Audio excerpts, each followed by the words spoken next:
Start recording. Do you want to be on YouTube? Hello. Thank you. I have a video on YouTube. Just speech of it. Yeah, you shared them on Facebook too. Yeah, they're on Facebook, but I put one on YouTube. It's got one view. It was you, wasn't it? Look what I have on my phone. A notification that says, Holly is live. Woo! A round of applause for doing live, everybody. We're doing live. I found this thing that Charles Simic, a poet that I really like, he said, the world is beautiful but not sayable. And this is why you have art and poetry.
Thank you. Thank you. Hello. Welcome, everybody. I'm too shy. I'm here, but I'm shy.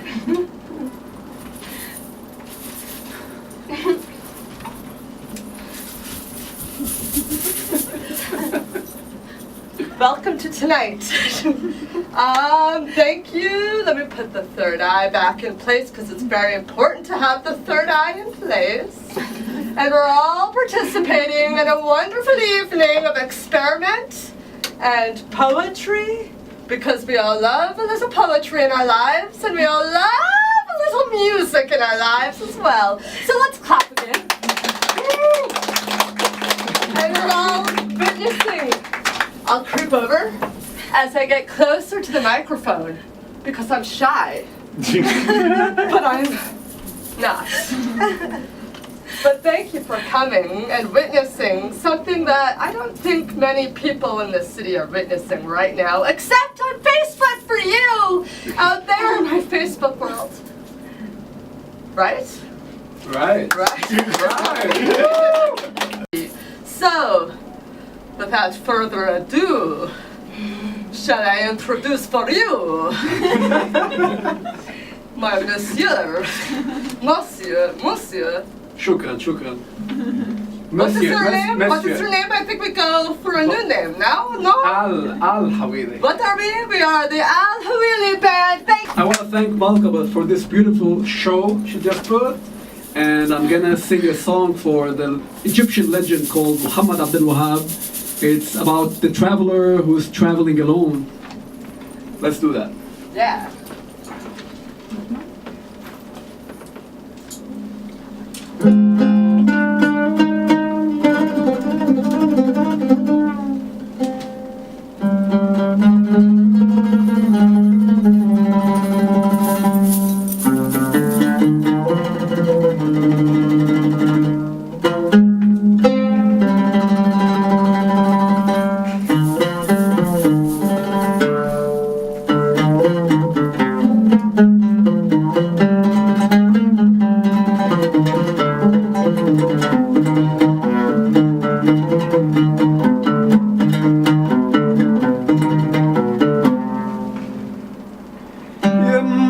مسافر وحدك يا مسافر وحدك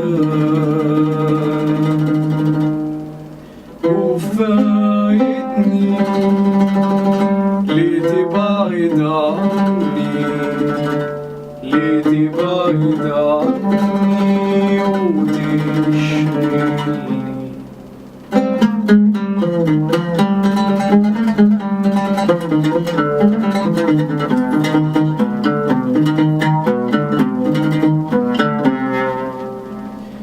ودعني من غير ما يسلم وكفاية قلبي أنا مسلم ودعني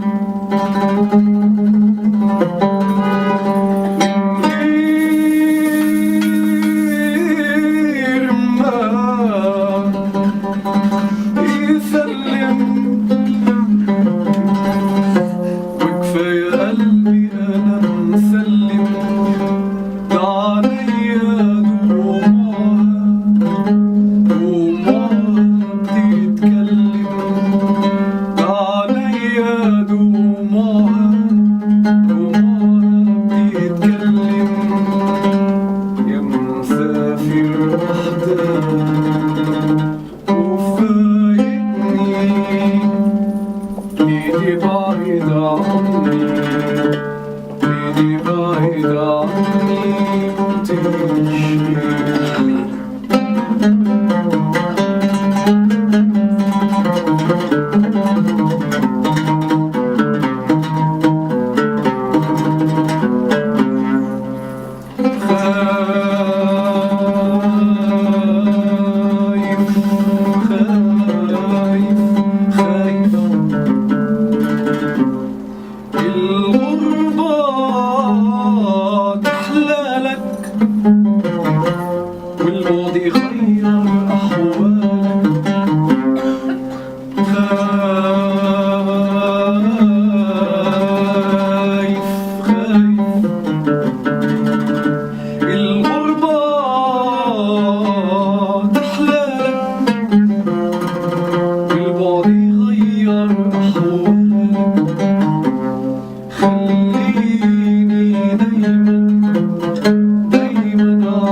Toda. Alright. Excellent. Get back on. We have next up is the wonderful, the Miss Talented, Ceren Zorlu.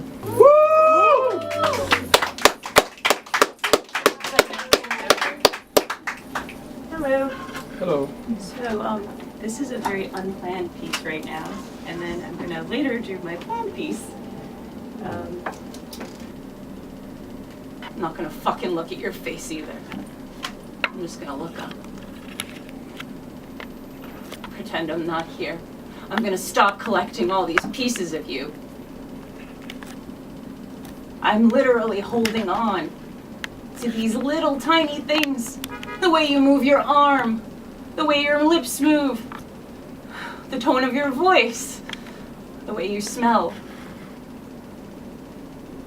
I'm just gonna throw them out. I'm just gonna stop looking at you.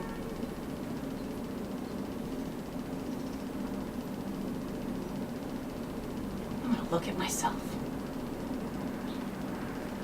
Thank you.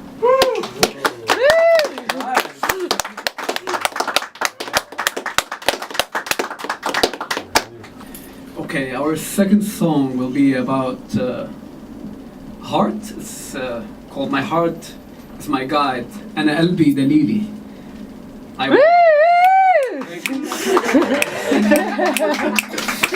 Yes. It's a little cheesy, but sentimental.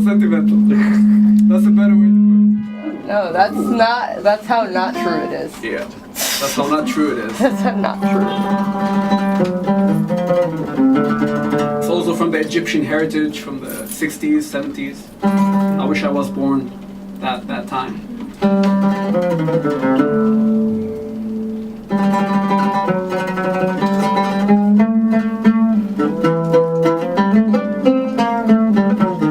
Sorry, mess up.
قلبي قولي يا حياتي تعال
Thank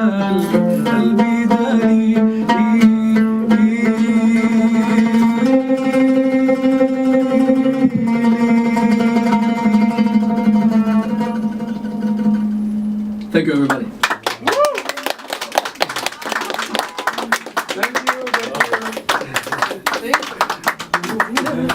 All right. Hey. Like a famous Dutch artist. All right, we're going back live on Facebook. Hello, Facebook world out there. Hello. Welcome to Willkommen. the studio. Welcome. How many different languages do we have in here tonight? Okay, so we got Yiddish, Hebrew, Arabic, Austrian, German, Galician. Galician, Spanish, Turkish, Montenegrin, Serbian, Russian. That's 11 languages. Woo! Clap, clap, clap, clap, clap. Give her a clap. Lots of languages. Welcome to the United Nations. I know. The United Nations on the Upper East Side. My apartment is the United Nations tonight. In a loving, or better part of the United Nations. Better than the United Nations. Fuck the United Nations. I mean, I love the United Nations.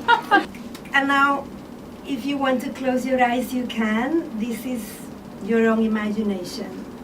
This is the painting that I recreated in my head that I could never see back. Not in a book, I've never found it again. The fountain of time is bleeding grapes. I titled it today. You're bloody in a black pool with white marble fountains. You are the fountain. Your white marble body, supple ivory, your white marble hands, grinning out hands, smiling. Your hands are smiling. Blood pours from you in lovely arcs. Orange blood, orange-red blood, turning red. Wounds all over. And you're picking up the blood in buckets from the pool around you as the blood spills from your wrists and arms, your belly, the sides of your face into the pool. You're picking up the blood in your bucket and lovingly lifting it and turning around, putting it back into the pool, smiling, smiling. Keeping it at just the right level, under your knee, over your feet. The blood smiles in lovely circles. Little white lambs looking up at you, like little dogs around you, a perfect ring, perfectly white. Their faces pointed up to you, smiling, sniffing, not curiously, a big sniff, a pleasure sniff that never exhales. That would make them close their little lamb eyes, people eyes, not human, but they do not close their eyes. They love looking up at you. They love looking up at you so much they grow eyelids, redundant, unnecessary eyelids. Like tiny wings over their eyes with eyelashes, they would never flap because they would never leave you. Do they ask what you're doing? No, they shake their head. They do not ask what you're doing. They would never ask. If they asked what you're doing, what you were doing, no one even asked them. They shake their heads, but they do not even shake their heads. Did we shake our heads? No, we shake our heads. We will never shake our heads. We love looking at you. That's all we love doing. Looking at you, at what you are doing. We do not ask. Do we ask? Do we not ask? We gaze lovingly. A grapevine sprouts from your chest and circles up over you, your head and your body like a long, lovely arc that grapes hang from. Grapes, real red grapes, not for eating, for gazing on, for being grapes. Nothing holds them, the vine, nothing supports, only maybe the looking, our looking. Time, neither passing. Only one of the lamps looks distracted, as if it has an itch. And the sky, so languid, seems poorly painted in places. You think you hear a scream through it. You ask yourself a question. Can they stop time for me? Can you? Maybe not. Maybe not, but we may stop now, staring at the grapes, and just eat them. Oh, brava! Attention. You have to read the grapes. That's right. Gentleman, come out now. We'll have a gentleman come out. Yakov, you're blocking the camera, my love. Hello. Hello. So that for you. Oops. Just, maybe that's why the cat. That's how true it is. Oh wow. This is why we didn't get red wine. Things are falling. Things are spilling. Life is happening.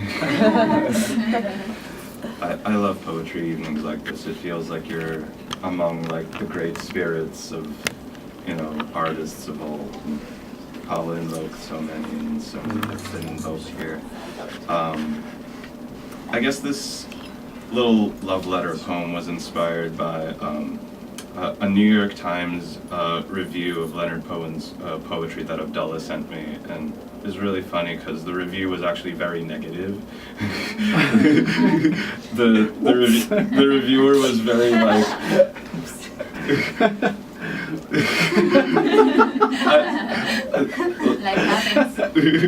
Leonard Cohen wrote like, "Oh, where is my place in like the volume of the anthology of English poetry?" And the reviewer was like, "Who said you had one?"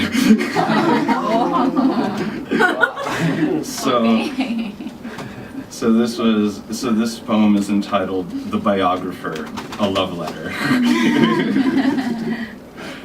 There is no more dreadful prison warden than the scholar, the writer of a biography, he or she who takes a whole life captive, keeping even the dead in their grasp. No detail too small, no insignificance too great to overlook.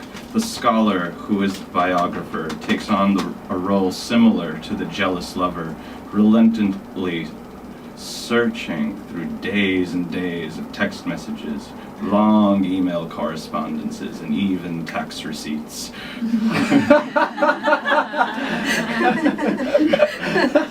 How I am wishing to be known by you, biographer, breaking me open like a ripe coconut in the sun, lifting my life as an example that may give you hope when you lift your weary eyes from the dusty documents you have captured me in.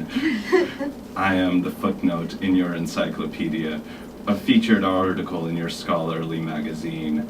You hold me so close, dear biographer. To you, I am the word like Christ, the hope that a human can touch another life, and together we can help each other across the ages, so long as words exist. Ooh.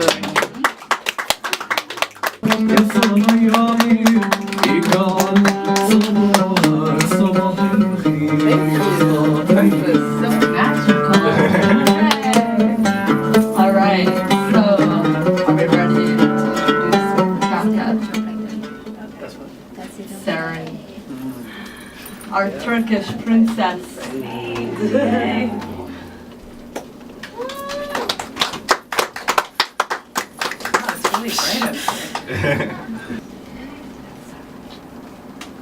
Okay, so this is a story.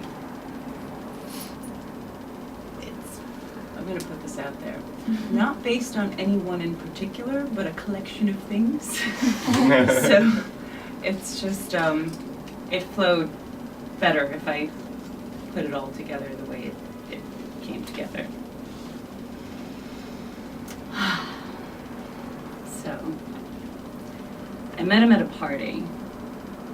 He looked like he was gonna eat me or something. But all I knew is that he was hungry. I liked it. Big brown eyes, sweet. I liked him. I could feel the nonverbal attraction. It was electric. That electricity defined our relationship. Bolts of shock throughout. We never actually went out on a date. No. I took him home that night and we became inseparable. Siamese twins, codependent, vomit.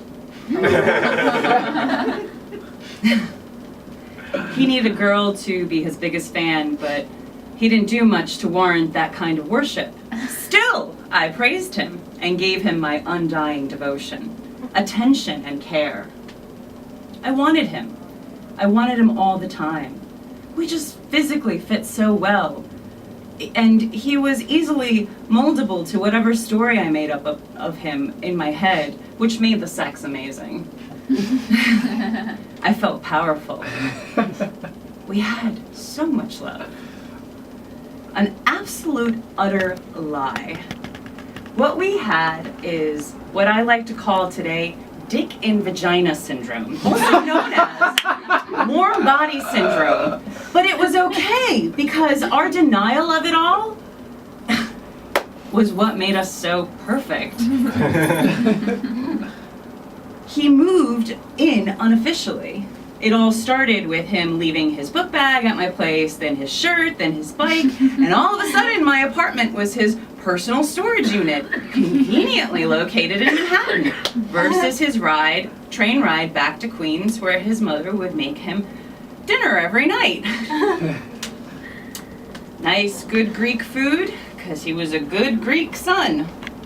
In her eyes, I was the devil woman who was using her son as her personal vibrator. Little did she know, it was an even exchange. He got his Manhattan storage unit address, and me, I got my vibrating Greek stud. It was definitely love.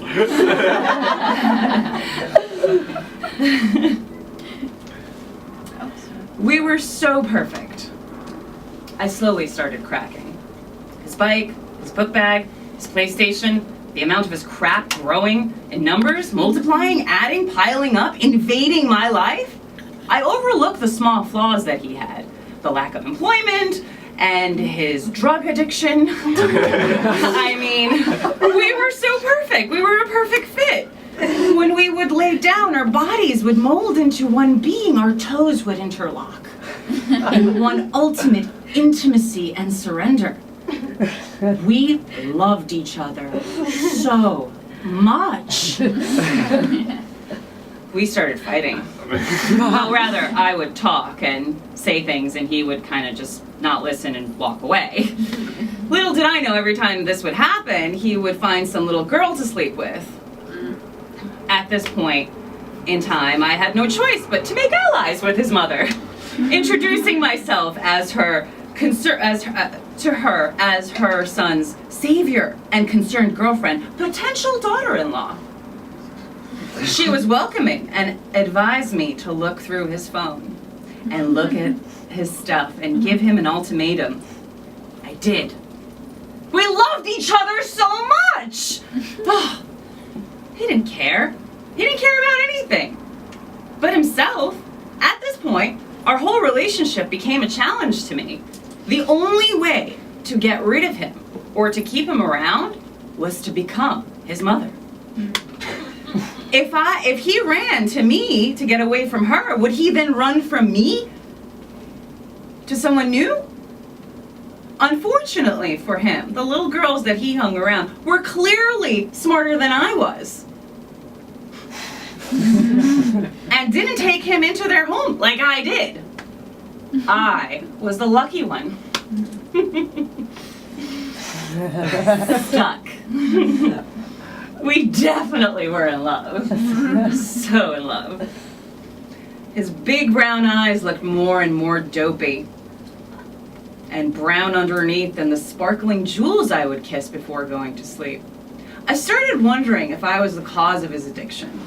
Was I to blame for his never-ending drug marathons? And do I like to get and why do I like to give myself pain? And how much more of this can I take? I missed my period. I was pregnant. Great. How does something like that happen when you're on birth control? It was my beautiful luck. Always with him, I'm the lucky one.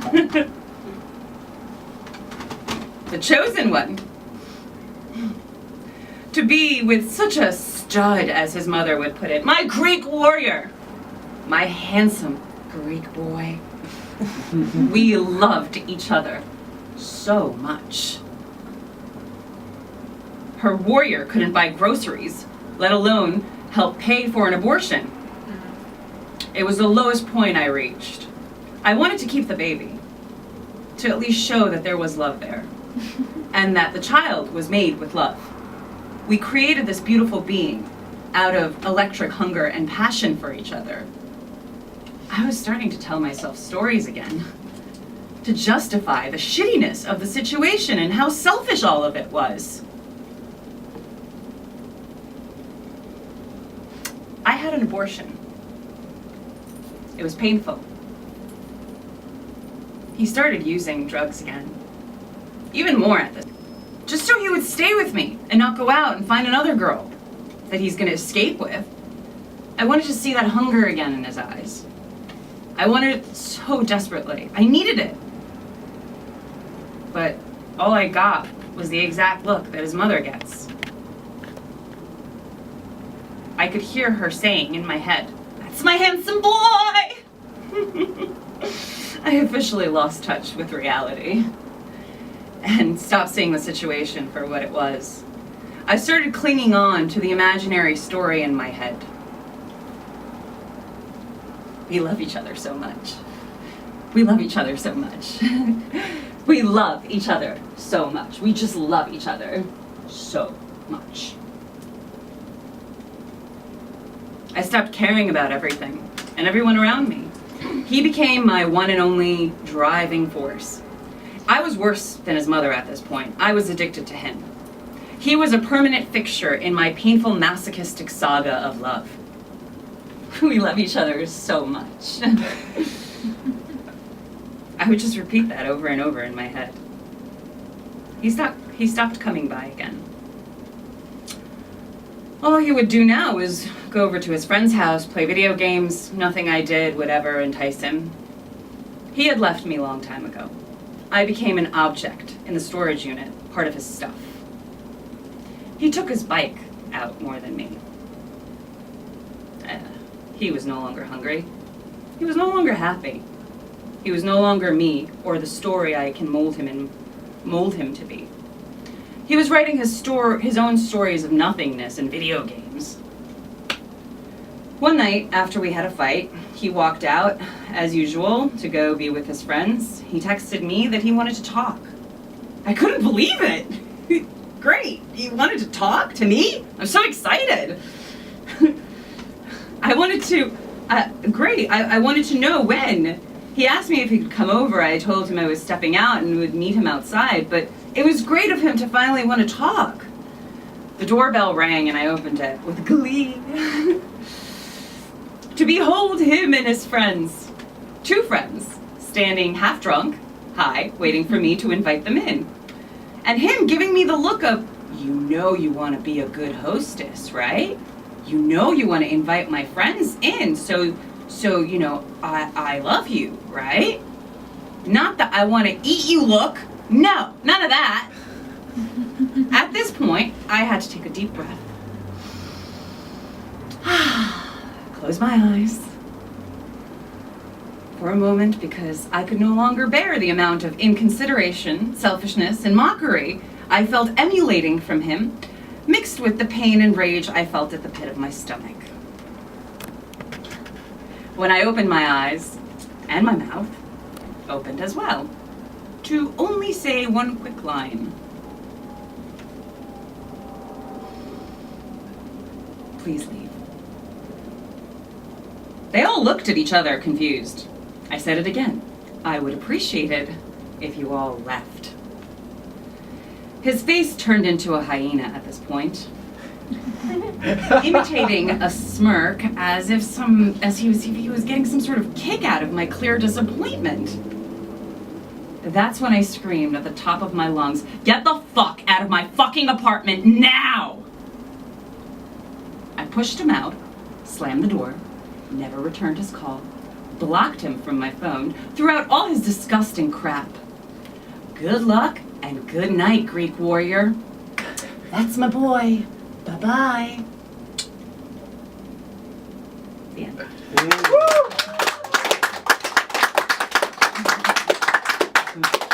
Thank you, guys.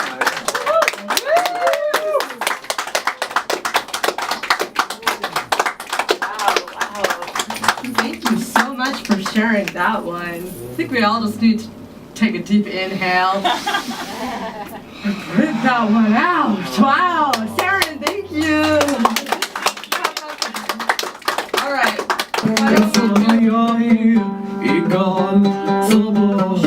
صباح الخير يا صباح